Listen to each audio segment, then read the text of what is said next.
Okay, please a warm round of applause to, once again, our final panel of the weekend. They've done so many with us. We have Nicole Dubuc.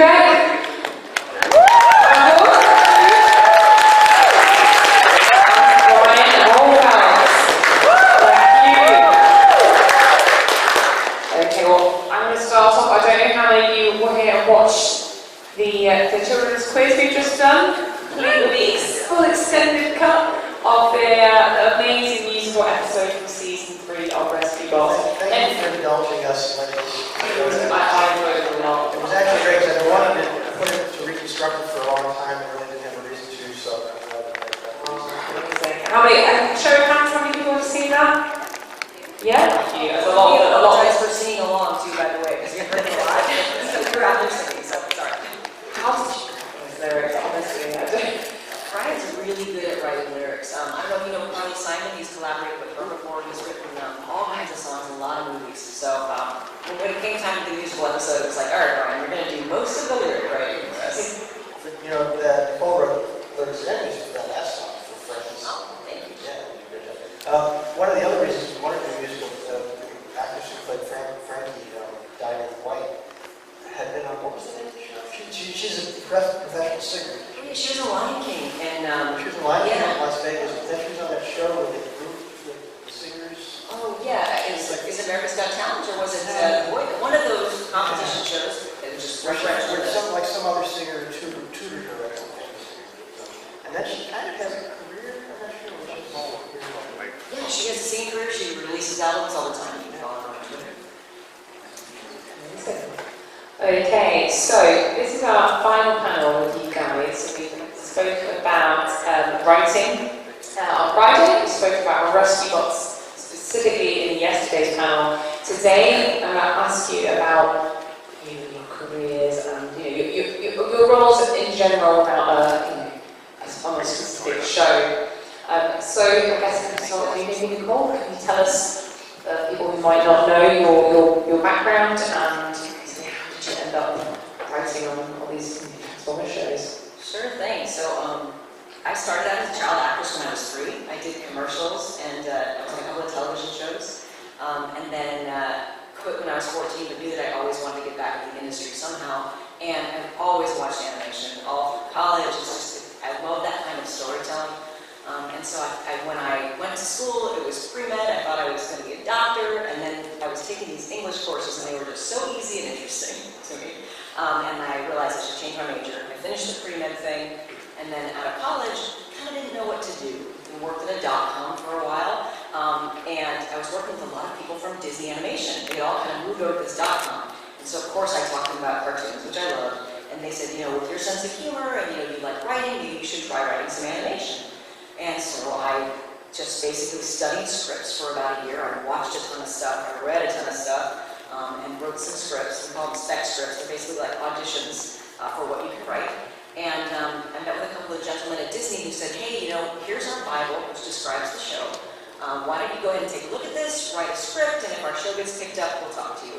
And that script was for Kim Possible, and they did get picked up and brought me on staff. So that was my first job. And then I've been writing for over 20 years now. And along the way, you kind of move up as a writer, you become a story editor, and that's the person who edits all the scripts on the show. And then now I'm the executive producer and showrunner. And I'm still an actress. I do a lot of voice acting.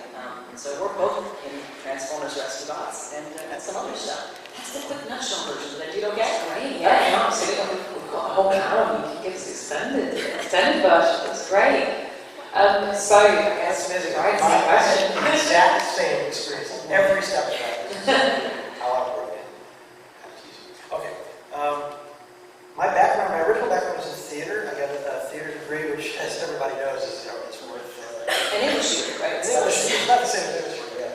But I did work in professional theater, and I always loved movies more than theater, but I got a degree in theater. But I started writing plays for children. I worked in a professional theater. I was a children's theater tour, so I was writing short musicals and plays. But I decided I wanted to write movies, so I moved to Los Angeles and had a couple of spec feature scripts that I wrote under my arm. I did temp work for a while, and then a friend of mine who I went to high school with had directed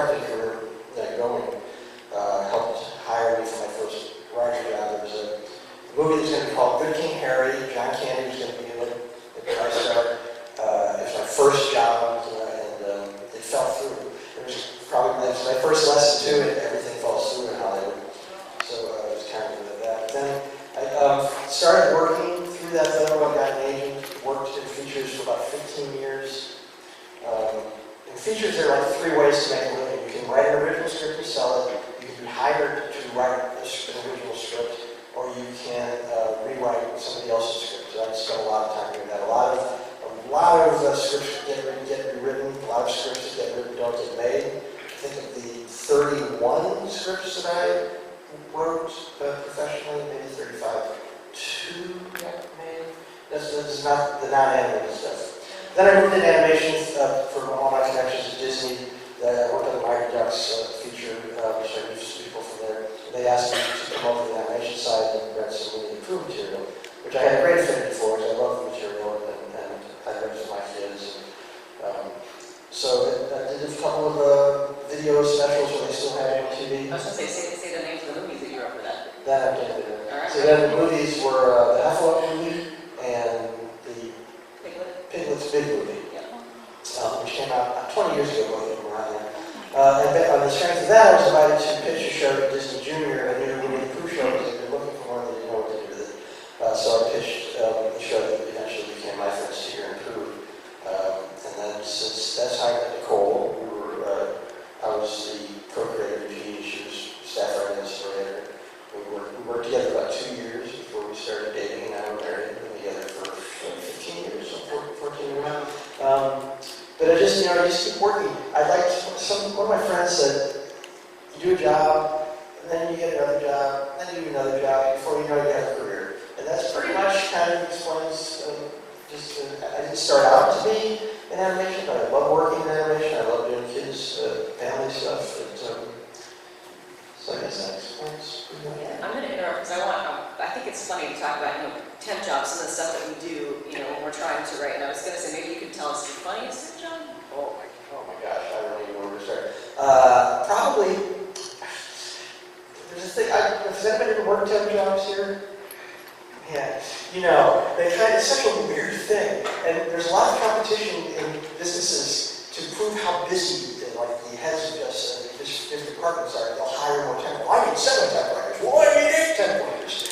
So they hire a lot of temp writers with nothing for us to do because they were just trying to prove how busy they are, their bosses. So one time I was assigned counting stamps. The whole job I had all day was, would you just count the stamps in the drawer and let us know how many there are? 17 stamps. And it took all day. But anyway, what job was it? Pushing the pig up the ramp.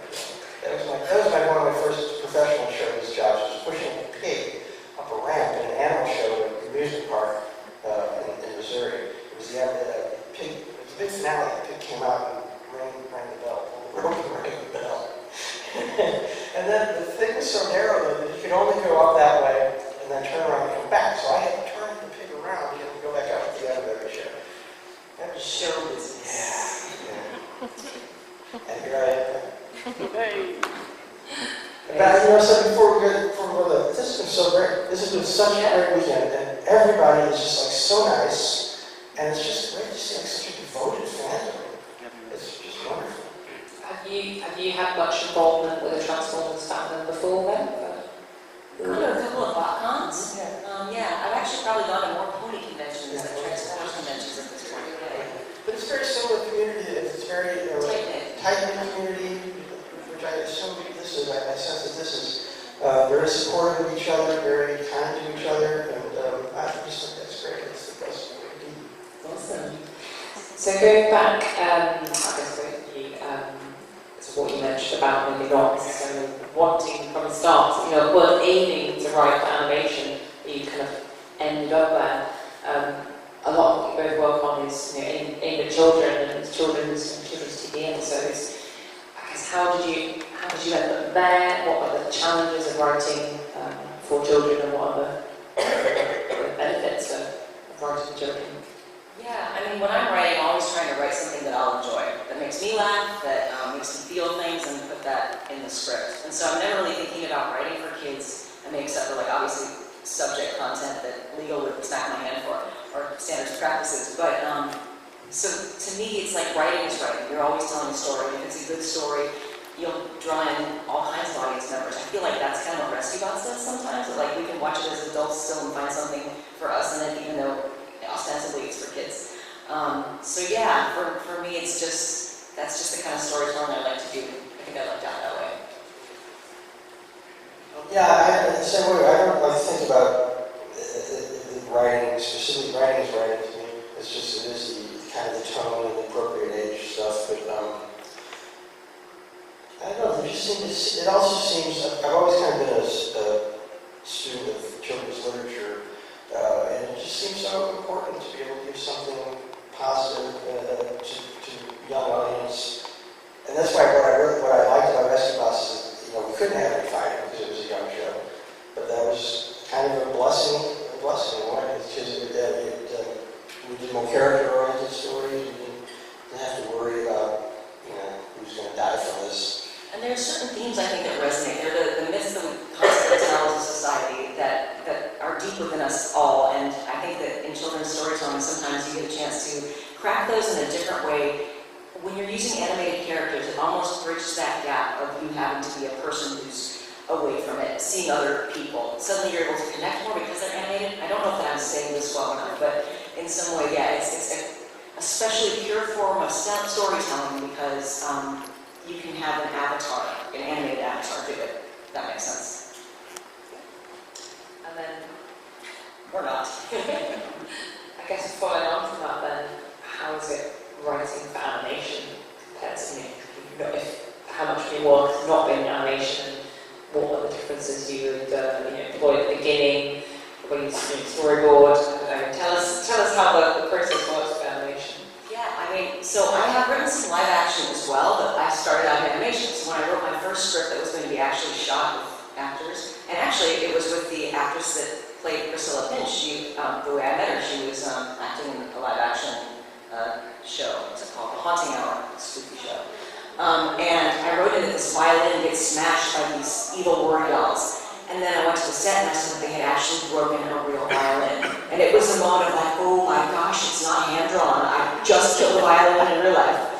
So that's kind of different. That's the difference. The props are real. The props are real. In animation, the props aren't real. That's the difference. That's it. The other thing I will say about animation is there's such a wide range. I've done really soft, young preschool, and I've also done adult animation as well. And it's nice to be able to do both because some days you just wish you could hug it out and have rainbow lasers solve everything, and then some days you really want to blow things up. So it's helpful. Yeah, I basically really don't do anything different from when I was writing features that I do now. I think we talked about this a little bit on the other panel. The action lines, narration lines, tend to be a little more detailed in animation just because you want the storyboard artist to know exactly what action you want. So basically the process is you imagine the movie that you want to see in your head and you write down, you transcribe what you see in your head. And that's the action line. You shouldn't put, even in features, it's not like you don't describe someone as moody and he's going through a hard time. You don't do that novelistic stuff. It's only what you can see on the screen should be on the page. So in that sense, it's all kind of pretty much the same. And then it comes down to length. Every episode has to be exactly 21 minutes and 40 seconds or whatever it is. So of course there's going to be a lot of always wanting to make the script shorter, always wanting to make the animatic shorter. We had a question the other night about what happens when there's not enough time. I think it's happened once. Yeah. And that was because they asked for a lot of notes to take stuff out and just shorten it. The other thing about animation is we write to act breaks. You've all watched TV, you know when it goes to black, but that's usually when the commercials roll. And so scripts are really broken to that, of ending on a cliffhanger, in Act 1 and Act 2, and also the teaser at the beginning. And that really informs how we write as well. We know you can look at an outline at this point and see in your mind how many pages each thing is going to be. So you can kind of tell if you're going to be running long already, which is almost always the case. But so that's usually the place where I go and I'm like, do I have to be this detailed? Can I take this out here? How long does it take you to write a first one? What's the deadline? Well, let's say that outline approved. It's approved. I have written a first draft of the script, 35 pages in 24 hours on deadline. which I don't recommend, but usually when we give a freelancer time, we give them 2 weeks to write a 22-minute episode. Wow, 2 weeks. So for example, a season of Rescue Bots, what? That's a lot of weeks. Hang on. Yeah, that's a year. It's like a year. That's good for you. The whole schedule takes about a year and a half. Yeah, the writing is about 50. 6 months. It was Maybe it's less. Maybe it's less. Well, and on the Rocketeer it was almost 2 years. And the scripts all overlap. That's the thing. So we're getting, we have a premise here, but we also have this first draft. Oh, and we're in a record draft over here. So keeping track of the episodes is always a fun game of like, which one was that? Did we do that already? I wish we had a production schedule to show. It's this tracker that's done on a graph, color coded, so that one color is the writing process, one is the post process and editing, all of the colors. And it starts out like it's just one thing at a time, but then the second episode starts like 2 weeks later, and another 2 weeks later. It's shaped like an iceberg. So pretty soon in the middle of it, you have this many, like 14 episodes going at once. All at once. In different stages. And that's from what, like premise, and then that's the record, From and there's premise animation. through post through lock, which is one of the reasons in season 4 I was so busy with posting season 3 I couldn't produce season 4 because that's a different story there. Yeah, I suppose. But it's that boy to get into the weeds on that. It's just a scary thing. It's almost a nightmare to see that block. I call it the waterfall of fear when it's on my wall. And when you're working on a show like Rescue Bots, in fact, that was all your time that you've done that? Like, that is your full-time job? Was every waking hour? Well, I was working on Star Wars Rebels at the same time as Rescue Bots Season 4. A lot of times I'll stack shows, which I try not to do anymore because it's like writing all the time and then who doesn't like that? It's a rare vacation when one of us isn't working. Yeah, we should take our computers everywhere. So. Do you want to talk about too, like what shows you worked on? Should we talk about that? Yeah, please do. It's not to be You've worked on many more than I have. I can remember that. Should have had that film around. I know, right? Should have brought up the list. We did this presentation about 10 years ago at a film festival in St. Louis, Missouri, and it was kind of a thing we put together about how the show was made, but also what the shows they worked on. So it started with a montage of all the opening sequences of the shows that she had written, just a little bit of a piece of each one. But it was a group of high school kids, and every time they recognized one of the shows, they would literally scream. So it was like, impossible! You know how it is when you see something that you're like, oh, I knew that, I love that. So just name the list and I'll scream. That's great. Please do. Hold your mic like this. Okay. I'll also talk about what you worked on, but going back, so Kim Possible was my first job, and then Dragon Tales, is it a show people generally know? I got it. And then Spectacular Spider-Man, Young Justice. I was really excited, we just did that last season. What else? Help me out. Cat Scratch. Woo! All right. Woo. Rebels. What about the other Star Wars, these circles? Oh yeah. Forces of Destiny. Star Wars. Yeah. She got to go like to Lucas Ranch and everything. Pretty cool. That was pretty cool. And then of course a lot of Hasbro shows, as you know. Yeah.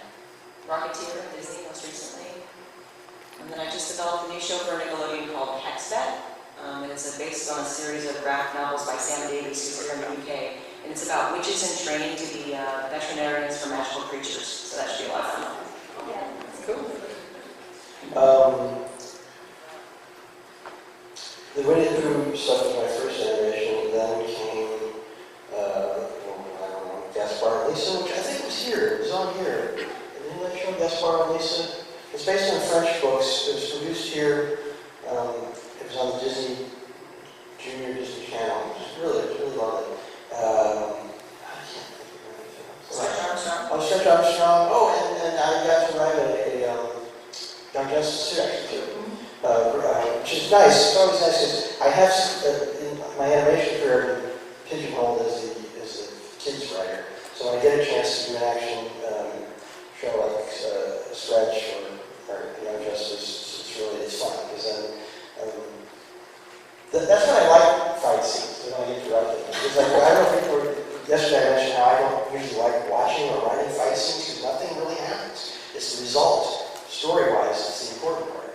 So the story basically stops for a fight scene, and you wait to see, which is kind of like, watching a scene play out. I always compare it to a song.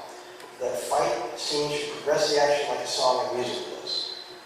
So you have to find a way to keep it interesting. Megatron and Optimus have fought how many times over the last 30 years? So, you just have to keep it, find a way to make it more interesting. What's the original point? So what we were talking about with shows, it reminded me really fast when I was working on Jackie Chan. I mentored under a story editor named Dean Stephan, who's a legend.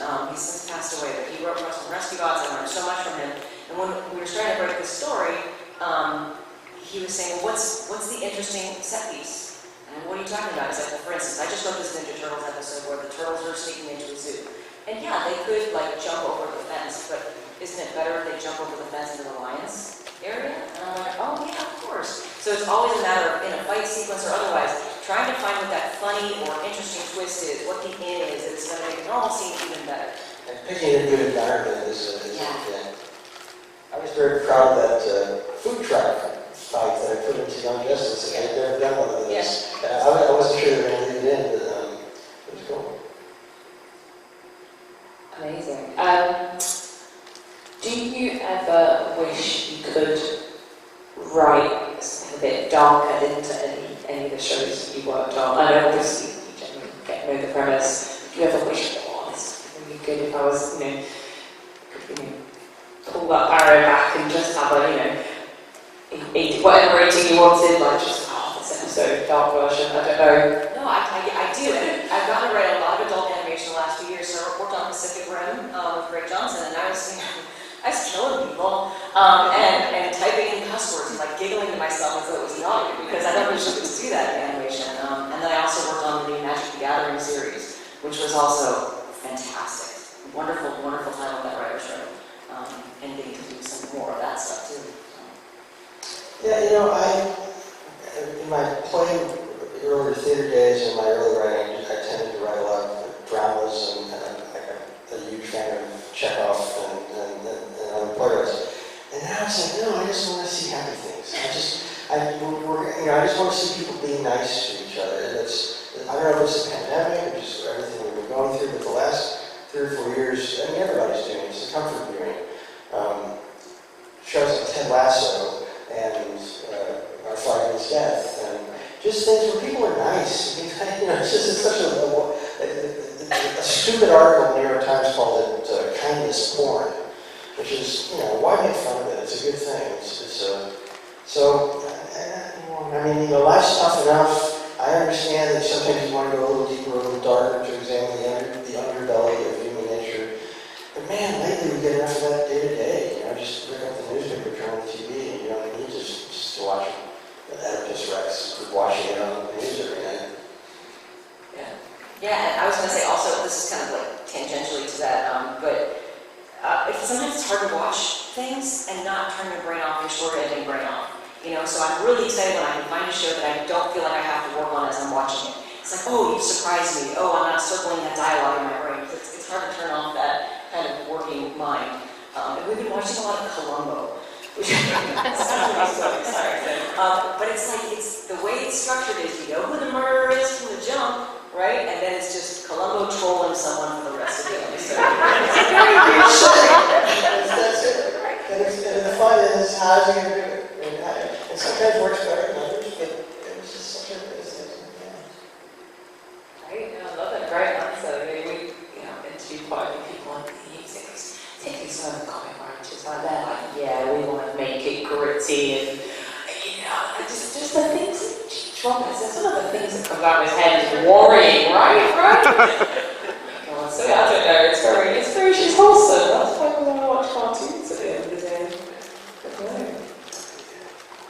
Is there any... Well, let me throw it back at you. What is it about Transformers that everybody loves? What is deep down? Is there one thing that brought everybody into the world? Let's ask you first. I think I ask questions. I don't know. What was your entry point? What was your first? So me, Armada, science.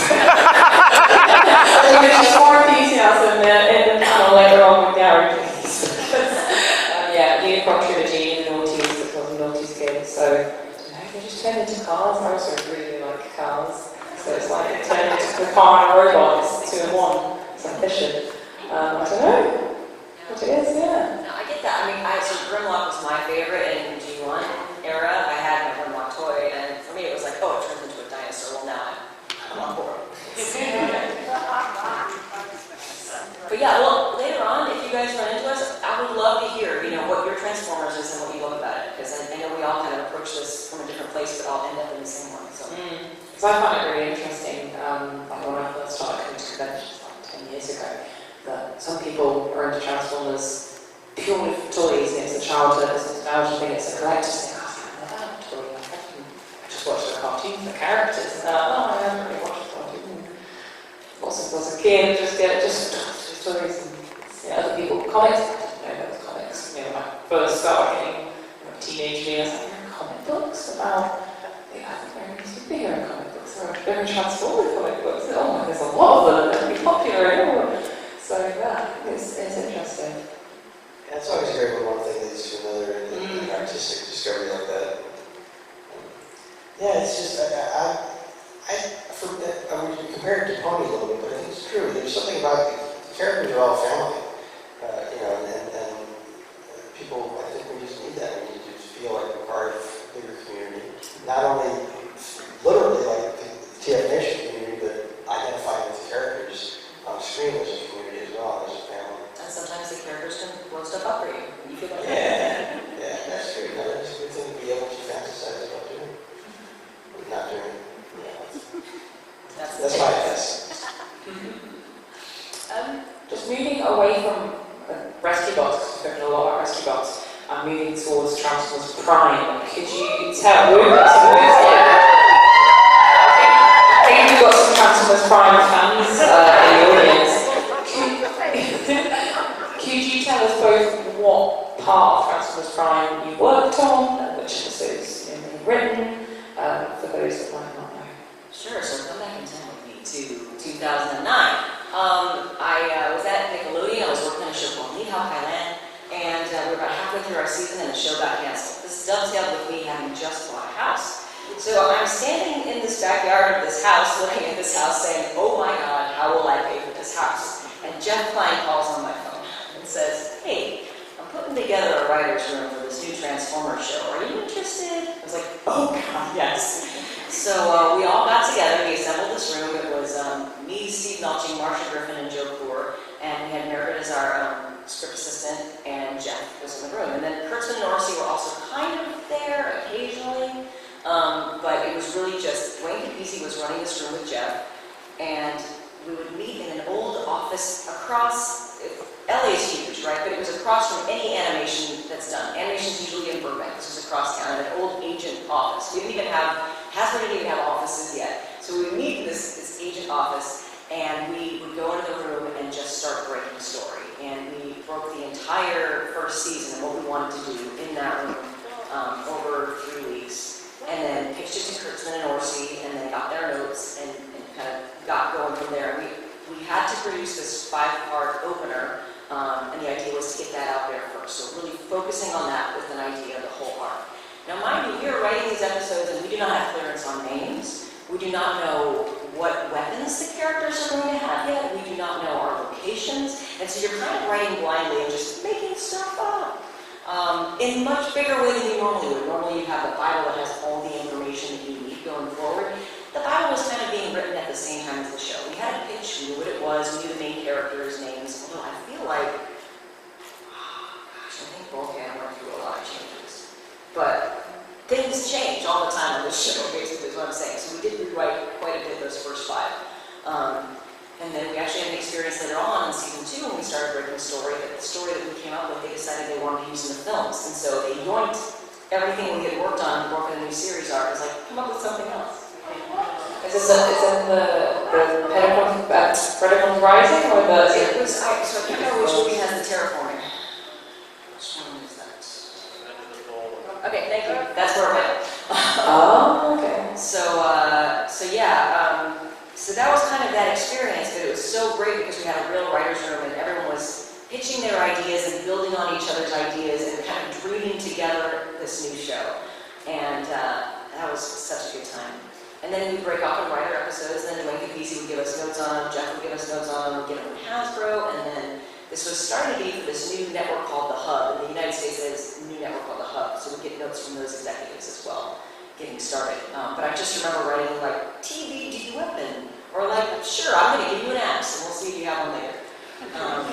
And that was a lot of fun. And whenever I write, I imagine the sets in my head, and then I describe them on the page.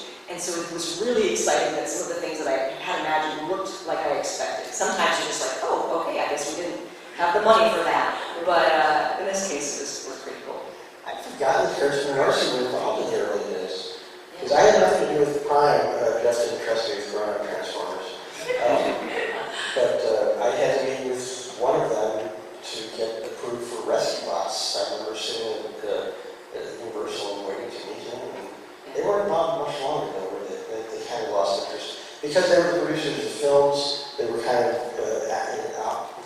Universal's obligated to go to them, or Hasbro was obligated to go to them, or everything, but they lost interest. I just remember that we spent maybe 2 hours discussing what the best way to not only kill Cliff Jumper, but utilize the model, right? You build something in CG, you got to bring it back. It's a big spend, so how are we going to reuse it? Aha! We have an idea. I was thinking maybe like a ghost scene. I mean, yeah, so that's why sometimes you'll see flashbacks, because when you got the character design, hey, that's cheap, we do that. I remember when the first, obviously, 5-part, got teased in the Hohlfeld online, and it's got Cliff Jumper in. Oh, Cliff Jumper's one of the main characters. And everyone was like, this show is brutal. And that was kind of what we wanted to do, too, is like, hey, we're playing for shows. So, you know, yeah. And then the live-action Bumblebee movie killed it off as well. It's like... Yeah, so it's not fun curse now. I think that curse started with Prime. I think, right? Yeah. Or Cliff Jumper. It's a real... But then the show, did the character death one as frequent after that? Was that a deliberate choice? Was it like, a budget thing, or like you just can't keep killing characters off? That's part of it. Really? That is part of it, yeah. It's like you design this character, you have to use this character. So what is your plan for how many episodes they'll be in? So yeah, that does kind of limit it. Sometimes you can get away with it at the end of the season. A lot of times you'll see a character death then because you think, oh, in the second season or third season we'll have more budget. So beware. Sometimes those finales are brutal. Yeah, because it's, I guess now similar with, what are the brothers, is it Thunder? Who might be not Thunder? Skyquake and Dragon, that's the brother. I'm guessing it was that similar, Right. Yeah, so the other thing I was going to say, you asked me what episodes I wrote on. I think there were 5 episodes in the first season, and I know the names are escaping me right now. I know Metal Attraction is one of them. I know I wrote the second episode in the 5-part special, and I think I wrote the second one in the finale. You guys will remember better than me. But I wrote 5 in that, and I wrote 2 in the second season. And one of them was the Orion Pax. And I was so excited to write that one. It was so much fun. So when obviously you have the writer's room, and then how do you all pick or get assigned, right, you take this episode, you do this arc, how does that happen? In the first one, we were just assigned a gate, number 1, number 2, all the way around. But then you'd pitch your own story, and then the room would work it together, would often happen. And then sometimes if we had stories to share, it would be who had the best pitch and could do the best idea for that. So you kind of jockey with each other about, what's the best story you can tell me. Did when that show premiered, were the toys available right away? Or they were I don't remember. I don't remember. I Right. feel like no. Toys came out quite late, I think. Yeah. Yeah, because I remember watching Prime. Where? Where are the toys? Where are the toys for this I think shit? for Rescue Bots it was a little better. They were ready. I mean, they were selling, I think, before they Yeah. came out. They were just... And that's why I moved out Prime, is because after season 1, Jack said, hey, we need to develop this other show for me. And so I was working on that, and then I was just freelancing on season 2 for Prime. Well, obviously, Hasbro's pretty good at selling toys. But it is good. It's amazing how much of what we do and what you see is driven by toy sales. I mean, that's really basically what we're doing. Which, that's fine. I mean, we wouldn't get to do it if it weren't for that. So I'm not going to... I think about like improv, right? When someone's improv, Exactly. you Give me an object. There's yeah, Transformers. location. Space Yeah, Shuttle. so disappointing is sometimes like consumer products in various studios get very excited about a property and then just kind of not lose interest. And by the time we get something on the air, they're not supporting it. So that's the downside, is that the people who run the toy companies see what we do as disposable product as much as toys are. So that's kind of that part. But I enjoy it. We both have worked for properties that, legacy properties as they're called. I've worked for Disney characters, with the Winnie the Pooh characters, with the Mickey Mouse characters. I've worked with Sesame Street characters. What else? Muppets, I think. Did you say Muppets? The Muppets, yeah, the Muppets. And it's challenging because, as my friend who directed into this Sesame Street movie, Follow That Bird, the first Sesame Street. Does anybody know that movie? It's a Okay, I'm going to brag on Brian. He plays Daddy Dodo in that movie. Just in case you remember. But he was talking about taking over the Sesame Street feature, and they were very trepidatious because, they were very protective of it. This was in the 80s, because he was an outsider. But they needed a feature director who was an outsider and kind of know what to do. But he said the challenge of working with these characters, the upside is you know exactly what they're going to do. All the Winnie the Pooh characters, the characters are said, that Winnie the Pooh's going to wake up and want honey, and that Elmo is going to be happy all day. So the downside is, you're stuck with those characters too. So it's kind of a blessing and a curse to come up with new ways for this character to do things, new stories to tell for this character when they're so set in their ways. But again, that's the fun of it. When you see Blades acting like Blades, when you see Cookie Monster eating cookies, that's why you tune in. When you see Lucy stomping grapes, that's why you tune in. When you see Starscream wanting some respect from us.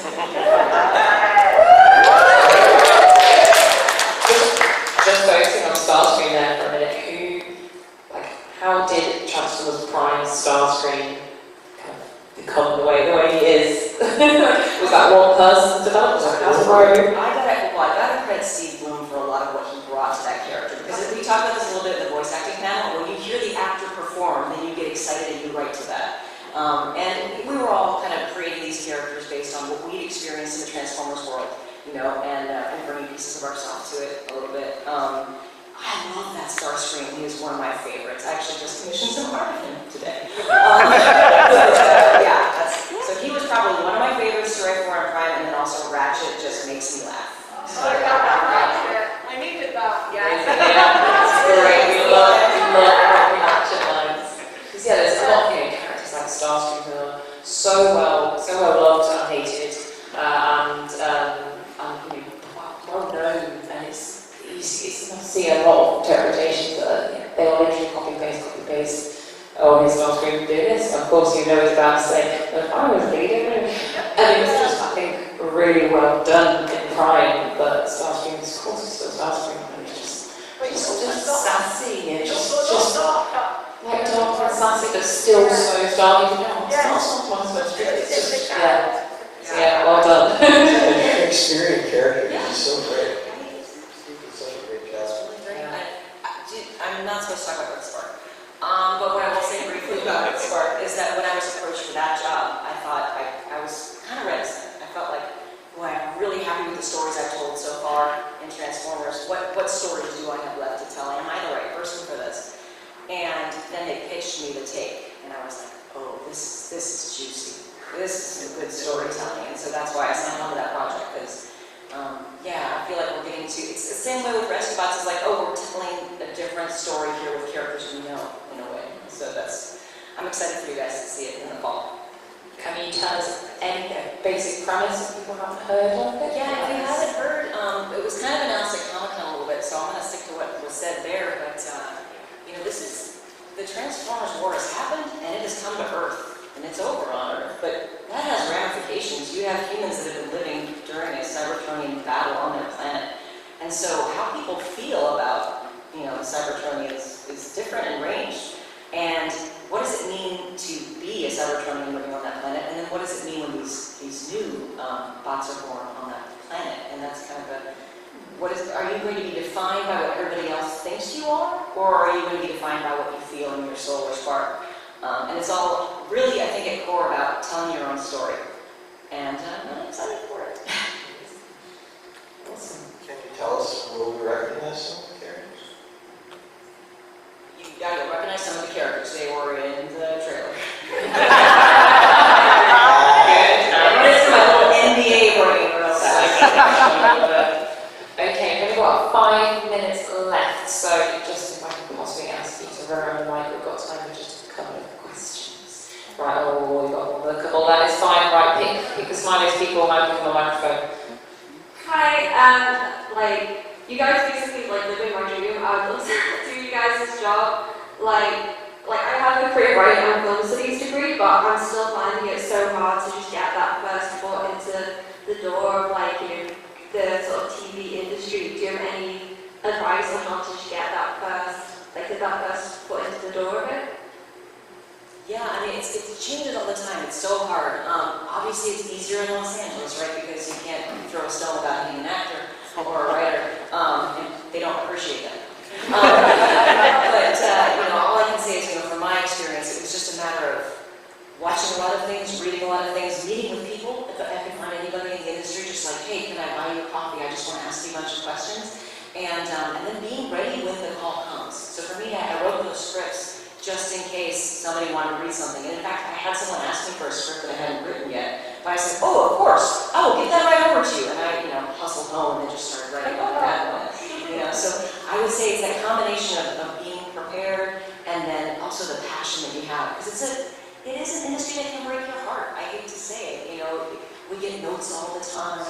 And, just from the voice actor panel, having to hear the word no, not getting the audition on the job is hard. But if you're passionate and you have a story to tell, and this is what you have to do, then I would just say, finish the project you're working on and get as many eyes on it as you can. Okay, thank you so much.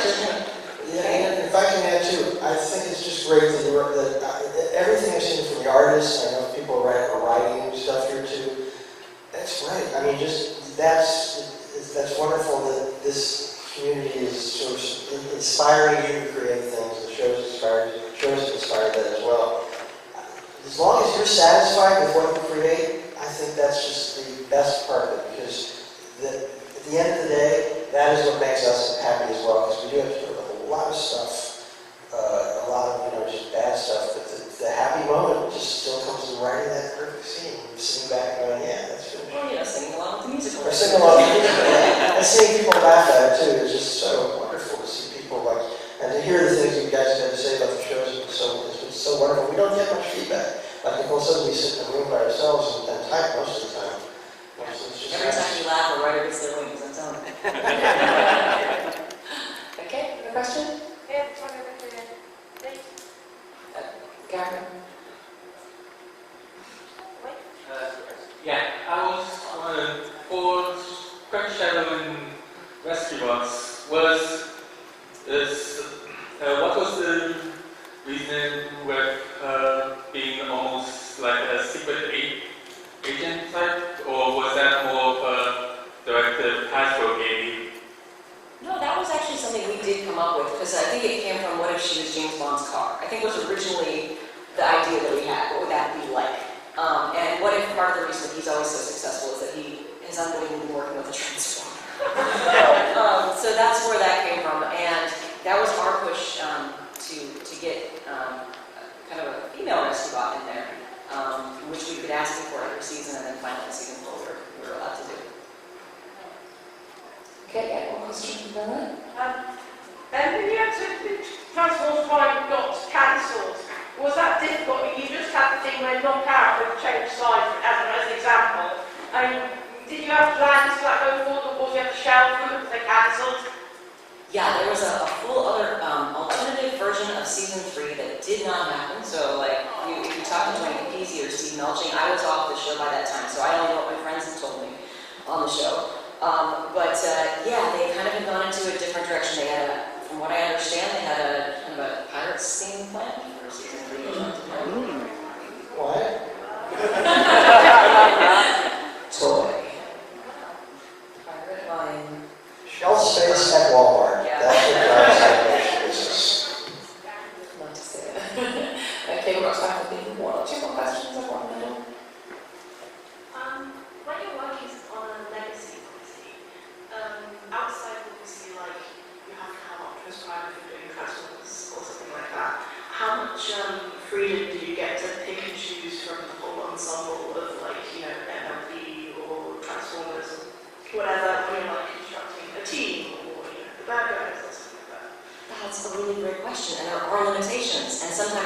about like, what license do we have? What toy do we think sells better? I remember on Spectacular Spider-Man especially, there were characters that we could not use for reasons. Young Justice, same way. On My Little Pony, it was open. You could do whatever you wanted. And then on Prime, I think we were nudged in the direction of some characters, but given a selection. So yeah. And then on Rescue Bots, they just gave us the bots to use. And they also, they knew going in that we were going to pepper the show with Optimus and Bumblebee at some points along the way. Which was really nice. I kind of feel like because they let us use Peter in Rescue Bots for Optimus, it legitimized the show almost immediately for us, especially with Prime being on the air, and it really felt like, oh, it is kind of part of that community. And I just have loved this idea that the Rescue Bots are Optimus's plan B.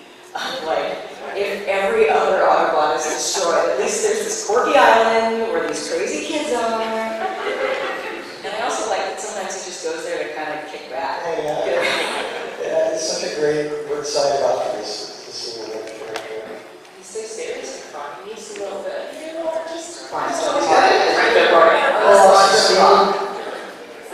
amazing. Okay, I have one more question here, guys. Unfortunately, I have to wrap up. Yeah, hi. Regarding characters like Colour Bean and Prime, there's a lot of talk on the internet about the episode Loose Cannons. It's the legendary Autobot and return to Earth, and a lot of people thought it was going to be Ironhide. Was Ironhide ever brought up to be Transformers Prime? Because he got a toy.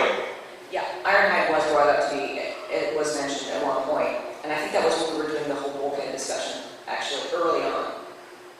So yeah. Thank you. Okay. Well, Good, I know. Give her a 5 on the review. She answered your question. Okay, right. Thank you so much everyone for your time. Thank you. And thank you, Nicole, Ryan.